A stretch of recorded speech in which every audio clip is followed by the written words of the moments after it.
Assalamualaikum warahmatullahi wabarakatuh.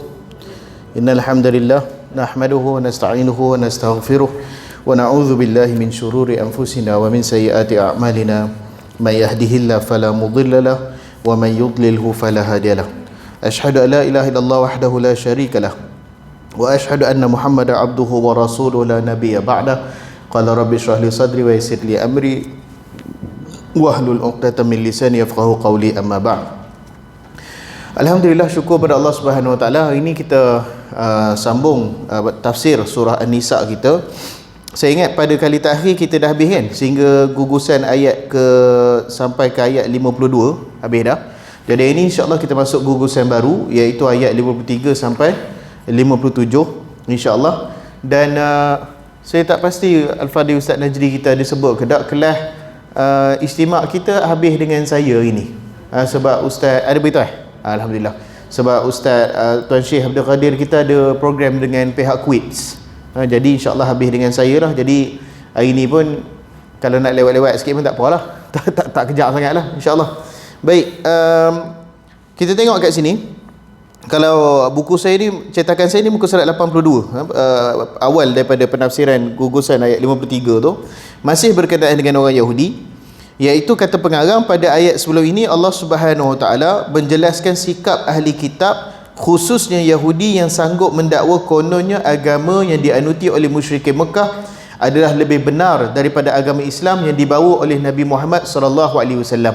Okay, kalau kita ulang kaji sikit siapa punya kerja ni, kita kata Huyai al-Akhtab daripada kalangan Bani Israel. Okey, dia pergi ke, saya ulang sikit, dia pergi ke Mekah untuk nak dapatkan sokongan daripada musyrikin Mekah, rentetan daripada peristiwa pengusiran Bani Nadir yang terjadi pada tahun 4 Hijrah. Bani Nadir ni Bani Yahudi yang besar lah, kabilah Yahudi yang besar, dihalau keluar daripada Madinah oleh Nabi SAW, dan dia tak puas hati, dia pergi ke Mekah minta sokongan daripada musyrikin Mekah. Lalu musyrikin Mekah minta untuk dia buktikan bahawasanya dia betul-betul rasa musyrikin Mekah ni lebih baik daripada agama yang Islam yang dibawakan oleh Nabi SAW. Walhal kita tahu orang Yahudi ni memang dia tahu kebenaran berada di pihak Nabi SAW. Tetapi disebabkan dia nakkan sokongan tu sangat-sangat, maka dia sebut musyrikin Mekah tu lebih baik daripada baginda. Malahan sehinggakan mereka sujud kepada patung sembahan musyrikin Mekah disebabkan nakkan sokongan musyrikin Mekah. Okey, jadi Allah Subhanahu Wa Taala dengan kemurkaan dia turunkan ayat ni untuk menceritakan bagaimana orang Yahudi ni mereka sanggup sampai ke tahap memperdagangkan agama mereka untuk sokongan keduniaan. Dan itulah dia hikmah pengajaran untuk kita. Jangan kita ni kejar benda keduniaan ataupun nak sokongan, nakkan ramai orang dan sebagainya, sehingga kita perdagangkan agama kita. Tak boleh macam tu. Okey, kalau ada benda yang kita nampak macam kebaikan keduniaan, kita punya muamalah jual beli, itu tak apa. Tapi jangan sampai ke tahap kita mempelekehkan agama sendiri. Baik, kemudian disambung di sini rentetan daripada kisah tadi itu, bila dapat sokongan musyrikin Mekah, apa yang terjadi? Itulah terjadinya perang Ahzab pada tahun 5 Hijrah. Okey, mereka dapat sokongan tu, lalu jadi perang Ahzab, ataupun orang kita panggil perang Parit ataupun perang Khandaq kan, yang mana pakatan besar musyrikin Mekah bersama dengan sokongan daripada Najdi, bukan Ustaz Najdi kita, nama tempat Najdi kat Madinah tu. Kalau sokongan Najdi, Ustaz Najdi sokong dia baik-baik ni dulu. Daripada kawasan nama Najdi, daripada Bani Ghatafan, daripada Bani Rifa'ah dan Bani Rifa'ah, tak silap saya namanya, mereka beri sokongan sehingga kan kekuatan tentera musyrikin pada perang Ahzab mencapai 13,000 orang, Masya Allah, 10 kali ganda lagi besar daripada perang Badar dulu.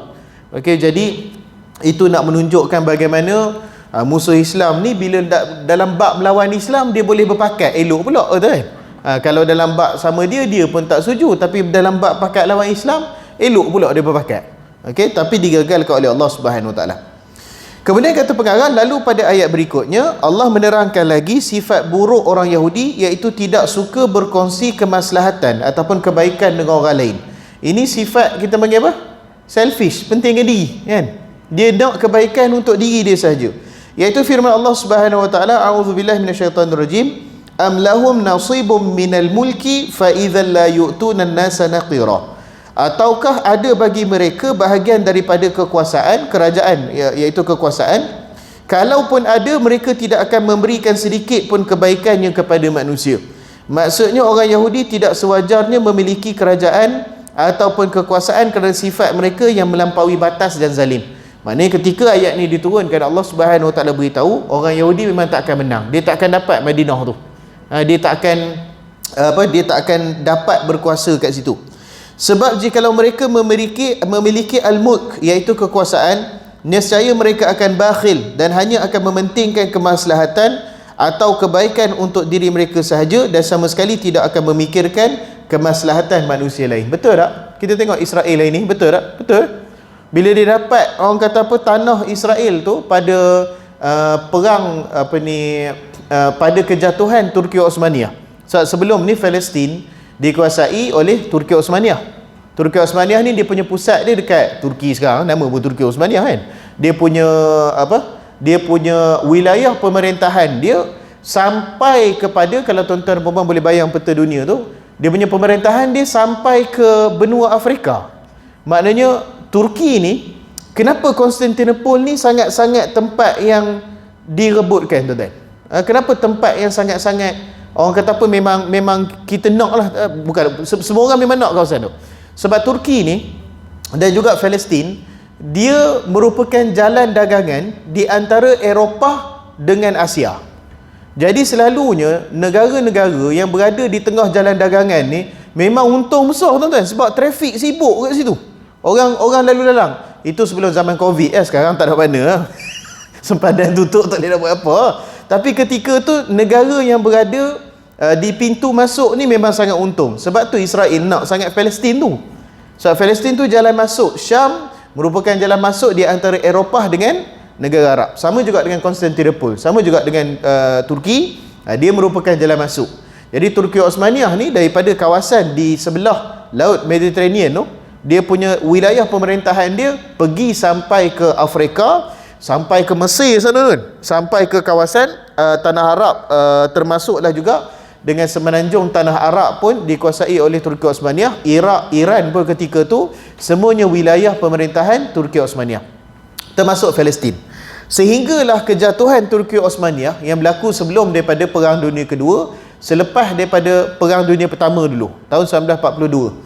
Bila Turki Osmaniyah dah jatuh, dah hujung-hujung tu kita kata, Sultan yang terakhir, nama Sultan Turki Osmaniyah yang terakhir siapa dah, tuan-tuan?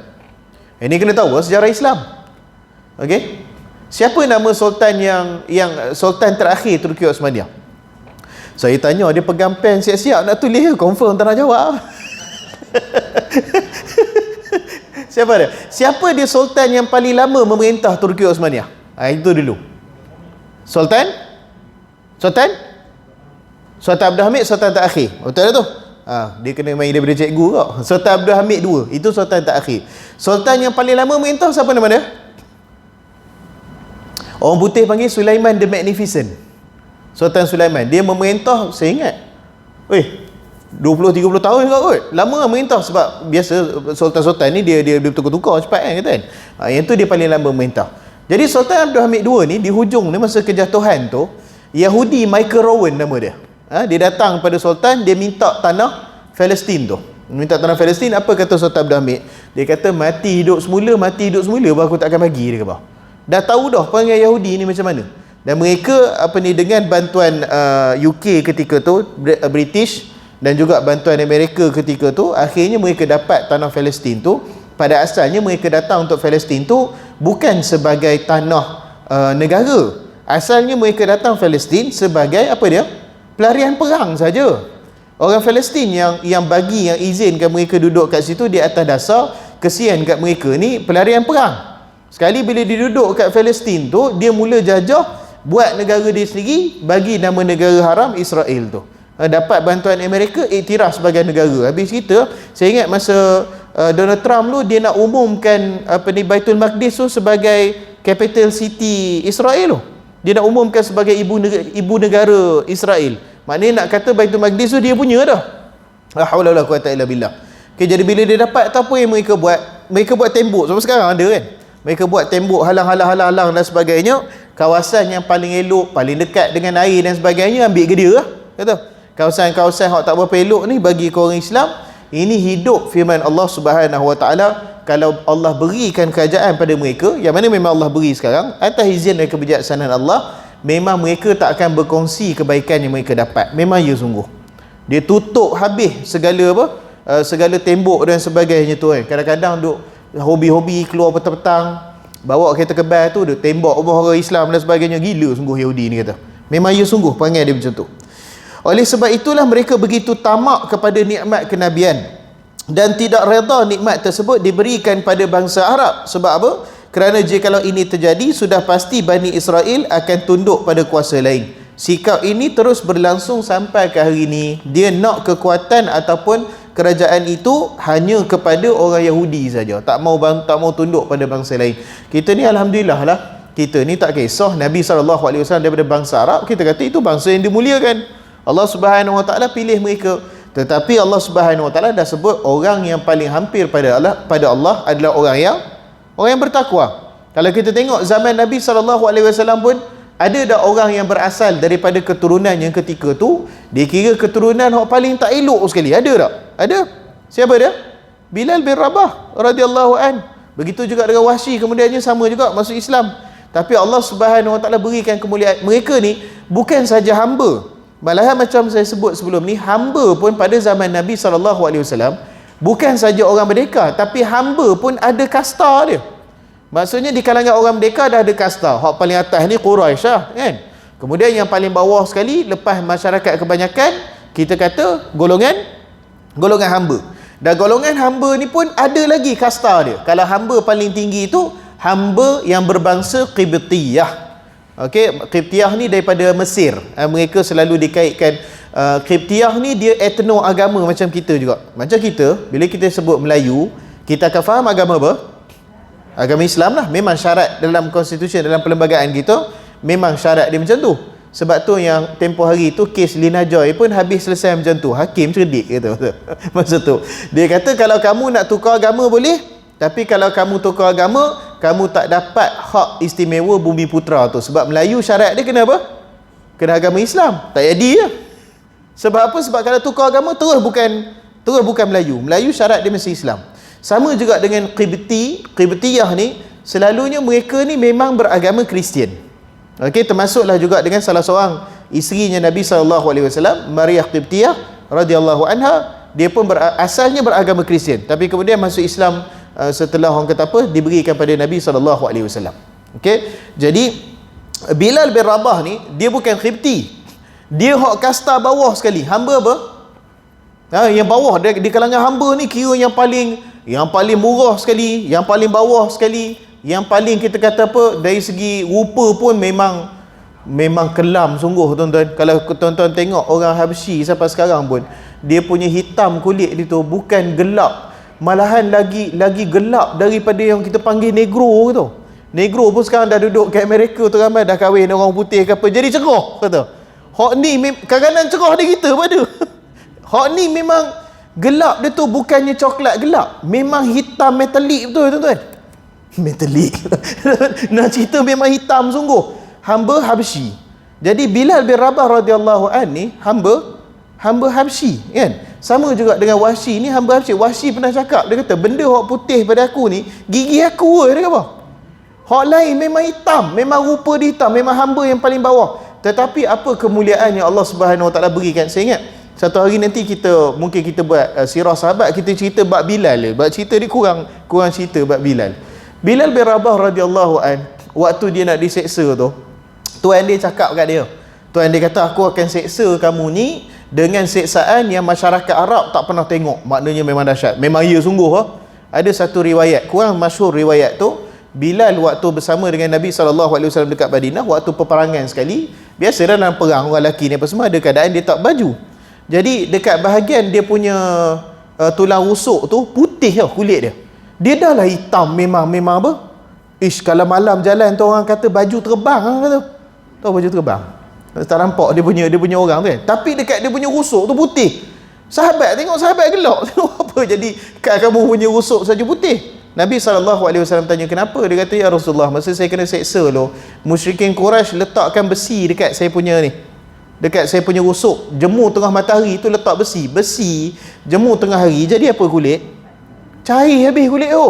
Lalu bila dah cair kulit tu, mereka cabut, mereka buka besi tu nak bagi rasa sakit tu.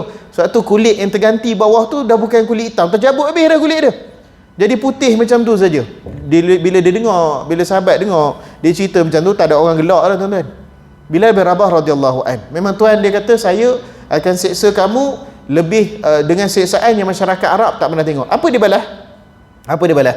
Maka saya akan bersabar dengan kesabaran yang masyarakat Arab tak pernah tengok. Memang ia sungguh, dia buat sungguh, tak ada lah dia murtad apa dan sebagainya disebabkan seksaan tu. Akhirnya jadi sejarah dalam tanah Arab, Bilal merupakan orang ataupun hamba pertama, lepas tu dia dibebaskan oleh Abu Bakar, tapi dia merupakan hamba pertama yang berjaya bunuh bekas tuan dia sendiri masa perang Badar. Yang ni orang Arab memang tamparan hebat lah, sebab pada mereka hamba ni rendah daripada binatang lagi tuan-tuan.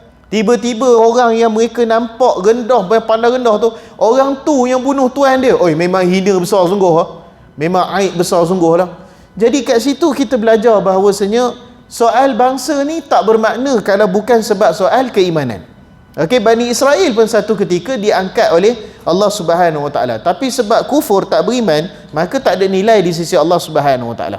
Okey, jadi kita alhamdulillah lah, kita tak pernah ada masalah pun kita kata nabi daripada bangsa Arab, daripada mana-mana bangsa yang Allah utuskan, sami'na wa ata'na, tidak ada masalah. Itu berdasarkan kebijaksanaan Allah Subhanahu Wa Taala. Baik, kemudian dia sambung, tetapi adakah Yahudi akan mendapatkan apa yang mereka inginkan? Maksudnya tanah Israel tu sampai bila-bila memang mereka akan dapat ke? Kata Dr. Abdullah, dia kata tidak terdapat dalam ayat Al-Quran yang menegaskan sedemikian dan tidak pula menafikan. Maksudnya dengan kebijaksanaan Allah Subhanahu Wa Taala, Allah tak beritahu pada kita macam mana hal ni. Okey, yang kita tahu menuju ke akhirat, nak kiamat nanti, kita semua akan buru orang Yahudi. Waktu kita, yang tu memang kita tahu. Yang terdapat dalam ayat Quran hanya menjelaskan tentang tabiat ataupun sikap mereka yang jikalau mereka mencapai apa yang mereka idamkan, iaitu mendapat bahagian dalam bidang kekuasaan, iaitu jikalau mereka kembali berkuasa dan memerintah Baitul Maqdis dan sekitarnya, nescaya mereka akan mengusir umat Islam dan Nasrani daripada tanah Palestin dan tidak akan memberi mereka kemanfaatan ataupun kemaslahatan walaupun sedikit. Okey, tanah Palestin ni kita kata memang tanah tiga penjuru. Yang pertama, orang Yahudi nak. Sebab apa? Mereka kata sebab dipanggil Haikal Sulaiman, ataupun ada apa-apa program ke apa kat lepas ni? Ha? Tak ada. Nampak macam orang duk main. Apa ni, orang Yahudi nak di atas alasan mereka, mereka kata sebab dulu bekas istana Nabi Sulaiman kat situ. Tapi saya pernah duduk berkenalan lah dengan orang-orang daripada saudara-saudara kita daripada Gaza. Di Palestin ni tuan-tuan, kalau yang memang mutadayin, maksudnya memang orang Palestin yang memang beragama, belah Gaza memang bagus. Sebab tu Gaza, Israel takut nak sentuh sikit Gaza ni. Jadi mereka kata geng-geng Israel ni dia guna alasan je nak tanah Palestin tu sebab dulu tanah Nabi Sulaiman. Yang sebenarnya dia nak position Israel tu yang sangat strategik tu.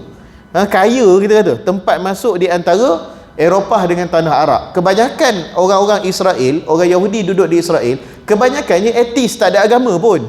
Bukannya kita masuk Israel tu semua orang solat, semua orang puasa. Bukan macam tu kata. Mereka ni geng-geng hok kau serabut macam Amerika juga lah tu kata.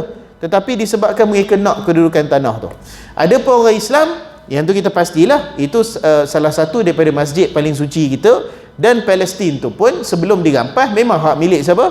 Hak milik orang Islam pun. Itu yang kedua. Yang ketiga, tiba-tiba kata orang Kristian pun nak juga. Sebab apa? Hak Yahudi dengan Islam tu selalulah kita dengar, betul tak? Hak tiba-tiba orang Kristian ni nak juga pasal apa? Siapa tahu sebab apa? Dia dekat berkaitan dengan Baitul Maqdis tu ada satu jalan. Satu jalan tu kecil je.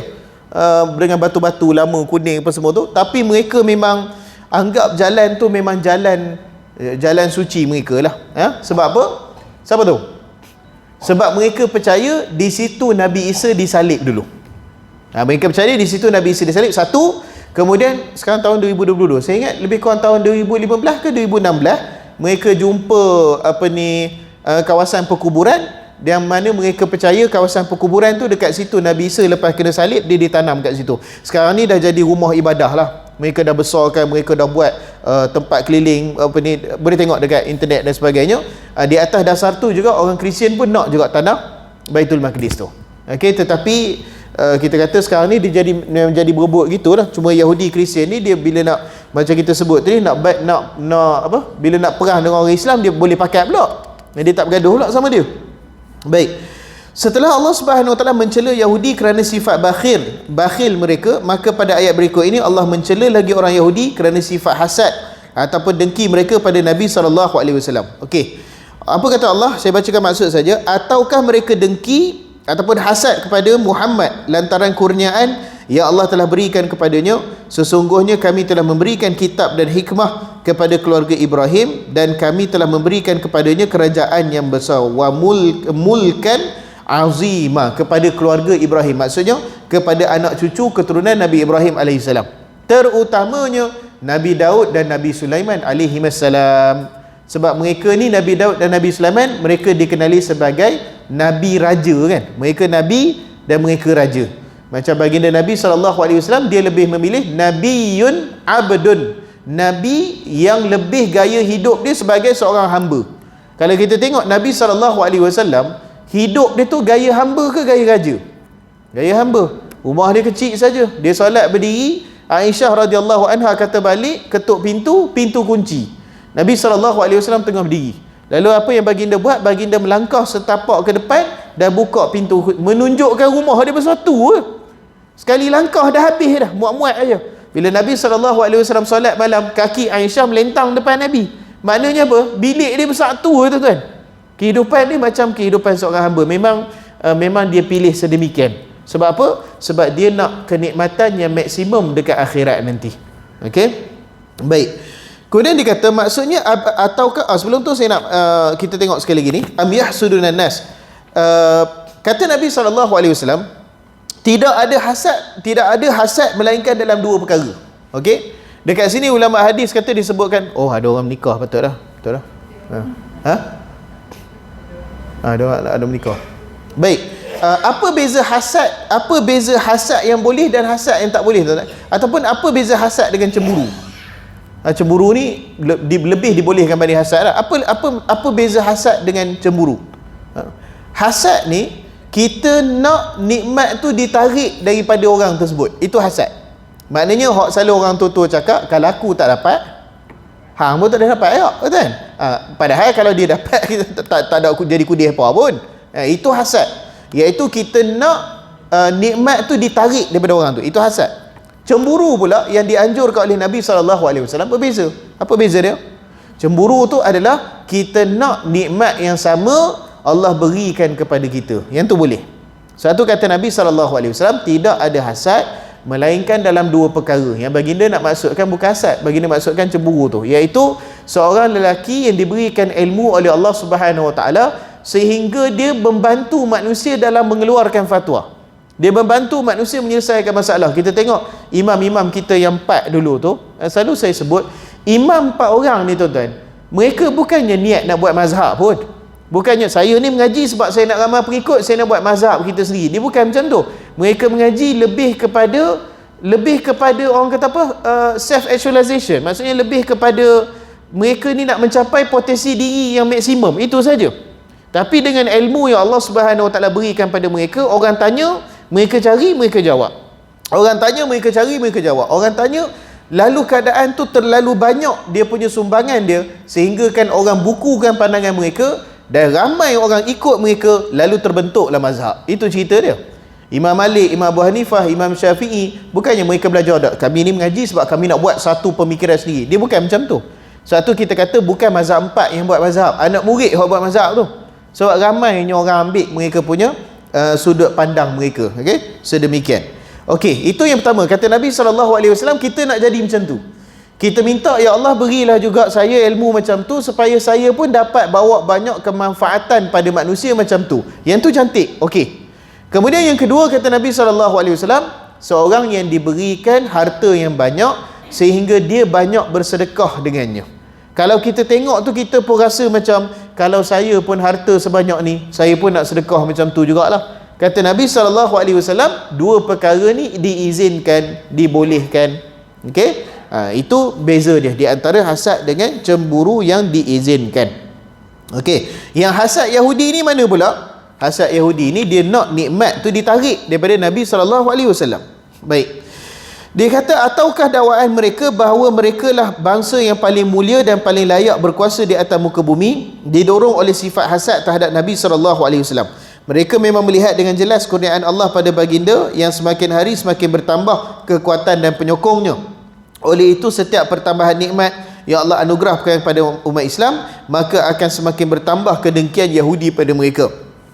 Selanjutnya, Allah Subhanahu Wa Taala membantah sikap Yahudi bahawa Nabi SAW bukan orang pertama yang menerima anugerah tersebut, kerana nikmat yang sama telah pun Allah kurniakan sebelumnya kepada Ali Ibrahim, keluarga Ibrahim dan zuriatnya, seperti nikmat kenabian, nikmat kitab dan nikmat kekuasaan yang Allah anugerahkan kepada Nabi Daud dan Nabi Sulaiman alaihi salam. Lalu dalam Quran memang Allah sebut Nabi Sulaiman mewarisi Nabi Daud alaihi salam. Okey, ayat ni kalau nak bagi menarik sikit, ayat ni menjadi alasan puak Syiah untuk mereka kata bahawasanya para anbiya boleh mewariskan harta mereka. Okey, sebab apa mereka cakap macam tu? Sebab mereka tak puas hati sangat bila Nabi SAW wafat. Fatimah radhiyallahu anha minta pembahagian tanah Fadak milik Nabi tu, Fatimah minta nak bagi kat dia. Abu Bakar radhiyallahu anhu tak bagi. Abu Bakar kata apa? Nabi SAW pernah berpesan, kami para anbiya tidak mewariskan. Okey, kami para anbiya tidak mewariskan. Sekali dalam ayat Quran ada sebut wawarisa Sulaimanu Daud, maka Sulaiman mewarisi Daud. Sudah kerja. Macam mana nak jawab tuan-tuan? Quran sebut Nabi Sulaiman mewarisi Nabi Daud. Abu Bakar kata para anbiya tidak boleh mewarisi. Mana satu tuan-tuan? Macam mana kita nak jawab? Faham tak soalan dia? Faham tak soalan dia? Dalam Quran kata Nabi Sulaiman mewarisi Nabi Daud, tetapi Abu Bakar kata kami para anbiya tidak boleh mewariskan harta kami. Tak boleh kata. Sebab tu semua benda yang Nabi SAW tinggalkan, dia akan jadi sedekah. Dia akan jadi untuk badan kebajikan. Sebab tu kalau golongan-golongan sesat ni, macam Syiah ni, saya nasihat saya, tak payah cuba-cubalah nak lawan. Bukan kata apa, sebab dia punya hujah dia tu bukan hujah orang tak ngaji. Dia sebut ni, tengok Quran kata Nabi Sulaiman mewarisi Nabi Daud. Kenapa Fatimah tak boleh mewarisi Nabi? Tengok Abu Bakar tentang Quran. Tu dia. Macam mana nak jawab? Nabi Sulaiman AS mewarisi Nabi Daud bukan mewarisi harta, mewarisi dia punya kenabian dia. Maksudnya lepas habis Nabi Daud, Allah melantik Nabi Sulaiman jadi Rasul. Itu maksud dia. Okey, bukan harta. Harta tak waris. Para anbiya tidak mewariskan harta. Yang Nabi Sulaiman sambung daripada Nabi Daud adalah kenabian dan juga dia punya pemerintahan dia. Allah Subhanahu Wa Taala alihkan kuasa pemerintahan pada Nabi Sulaiman AS. Itu jawab dia. Dari sudut harta memang para anbiya tidak mewariskan. Sebab apa-apa yang mereka tinggalkan akan jadi sedekah. Okey, jadi pewarisan Nabi Sulaiman bukan pewarisan harta macam yang didakwa oleh Syiah tu. Okey, wallahu alam. Okey, kemudian dia kata, kalau boleh saya nak cuba habiskan ayat ni. Hari ni pun ada masa lagi. Okey. Dan bangsa Arab juga termasuk keluarga Ibrahim melalui jalur Ismail bin Ibrahim. Oleh itu mengapa Yahudi tidak merasa keberatan terhadap apa yang dianugerahkan oleh Allah kepada keluarga Ibrahim, tetapi merasa keberatan terhadap apa yang dianugerahkan kepada baginda SAW. Mengapa mereka boleh menerima hak daripada keluarga Ibrahim melalui jalur Ishak, tetapi tidak boleh menerima hak bangsa Arab daripada keluarga Ibrahim melalui jalur Ismail? Maksudnya Allah nak kata apa? Kamu nak dengki sangat kat Nabi SAW tu kenapa? Padahal dia pun keturunan Nabi Ibrahim AS. Okey, melalui jalur Ismail nak tunjuk betapa pentingkan dirinya orang Yahudi ni. Dia nak hak bahagian kena kat dia, yang tu saja, iaitu bahagian Nabi Ibrahim melalui Nabi Ishak AS turun kepada Nabi Yaqub, lalu jadilah Bani Israel. Mereka nak bahagian tu saja. Sedangkan Nabi Ismail pun anak Nabi Ibrahim tak? Bahkan Nabi Ismail anak sulung Nabi Ibrahim AS. Okey, jadi itu disebabkan soal soal kedengkian lah, bukan soal munasabah tu kita kata. Okey, Ibnu Jarir berkata, kerajaan besar yang dimiliki, yang disebutkan dalam ayat ini, mulkan azima, yang pertama adalah kekuasaan. Disebabkan Nabi Daud dan kemudiannya Nabi Sulaiman alaihissalam, dia punya wilayah pemerintahan dia daripada timur ke barat, besar. Allah beri tanah pada dia besar. Dan yang kedua, penghalalan wanita kepada Nabi Sulaiman alaihissalam. Disebabkan Nabi Sulaiman alaihissalam ni, yang ni disokong oleh hadis Sahihul Bukhari, Nabi Sulaiman mempunyai 100 orang isteri. 100. Yang ni khusus bagi dia. Segi ada pula buat ajaran Nabi Sulaiman 100 bini. Oh, mampu lagu tu, tak boleh. Ini khusus untuk Nabi Sulaiman AS. Sebab orang Yahudi sebut, mereka kata kalau Nabi Muhammad ni mewarisi kenabian, kenapa dia duduk sibuk kompoisi? Sebab apa? Sebab Nabi Rasulullah SAW, berapa orang isteri dia yang dikumpulkan serentak? 9 orang yang dikumpulkan serentak. Jadi orang Yahudi, ini pun sunnah khusus bagi Nabi SAW. Umat kita tak boleh. Untuk kita maksimum 4 saja. Tu pun kalau nak, tu pun kalau mampu, kata kan. Nabi SAW 9 orang secara serentak. Dan bukan saja itu sunnah khusus bagi dia. Sunnah khusus bagi dia juga, lepas cukup 9 orang tu, Allah Subhanahu Wa Taala menurunkan ayat khas bagi Nabi, lepas ni kamu tak boleh berkahwin lagi dah. Yang tu pun khusus bagi dia juga. Sebab kita bukanlah kata ni dari segi hukum, kata kan, kita kalau 4 contohnya, seorang ataupun 2 orang meninggal dunia, boleh kahwin lagi tak? Boleh kahwin lagi. Ataupun seorang boleh kahwin lagi tak? Boleh kahwin lagi. Sampai dia asalkan jangan lebih daripada 4 tu. Khusus bagi Nabi SAW, bila dah cukup 9 tu, apa jadi pun dia tak boleh kahwin lagi dah. Itu saya ingat benda tu kurang disebut kan. Orang selalu sebut bahagian Nabi SAW mengumpulkan 9 isteri, tapi orang tak sebut bahagian lepas 9 tu dia tak boleh kahwin, apa-apa pun tak boleh dah. Itu khusus bagi dia, berbeza dengan dia punya umat dia. Jadi bila turun ayat ni, Nabi SAW sebut pada orang Yahudi, bukankah Nabi Daud dulu isteri dia 1000 orang lagi power kata. Nabi Sulaiman alaihissalam isteri dia 100 orang. Dan hadis ni, dan perkara ni disokong oleh hadis Imamul Bukhari, yang mana Nabi SAW sebut Nabi Sulaiman dulu isterinya 100 orang. Dan dia berazam daripada setiap seorang isteri dia nak dapat seorang anak, yang mana setiap daripada mereka yuqatiluna fi sabilillah. Setiap seorang daripada mereka akan berjihad di jalan Allah Subhanahu Wa Taala. Tapi kata Nabi SAW, yang ni pentingnya perkataan insya-Allah. Nabi Sulaiman ketika dia berusaha tu, dia nak dapatkan juga tu, dia apa? Dia tak sebut insya-Allah. Maka apa yang jadi? Dia dapat seorang saja anak dia. Daripada 100 orang isteri dia dapat seorang saja. Okey, tak macam ada setengah nabi lain macam Nabi Yaqub alaihissalam. Kita tahulah anak dia 12 orang kan. Dia tak dapat anak sebagaimana yang diinginkan. Ala kulli hal, nak kata kat sini, orang Yahudi sebut kat Nabi SAW, kalau dia tu betul Rasulullah, kenapa dia punya isi ramai sangat sampai sibuk nak urus keluarga saja? Lalu kata Nabi SAW, bukankah Nabi Sulaiman dulu isterinya 100 orang? Okey, dan dia pun diterima oleh orang Yahudi sebagai seorang rasul di sisi Allah Subhanahu Wa Taala. Okey, baik. Saya ingat sampai situ dulu sempat saya kongsikan sampai ayat berapa? 54 kan. InsyaAllah tak ada orang melintang, kita sambung ayat 55 pada minggu depan. Dan kalau habis tu insyaAllah kita masuk beberapa dasar pemerintahan dalam Islam. Wallahualam. Ada sebarang soalan? Hari ni kita tak payah. Hari ni ada masa sikit. Kalau nak tanya sikit apa? Nak tanya lagi panjang, lagi bagus. Jawabnya lagi pendek. Wallahualam je.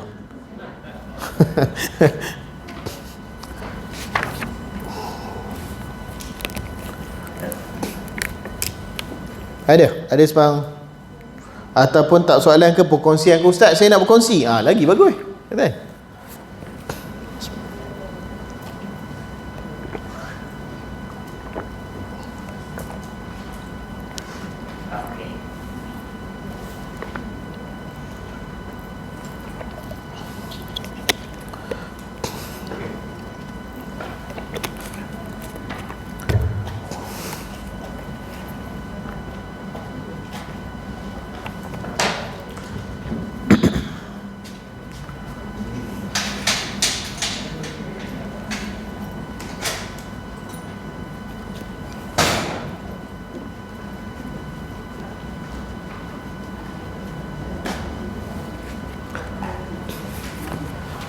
Tak ada?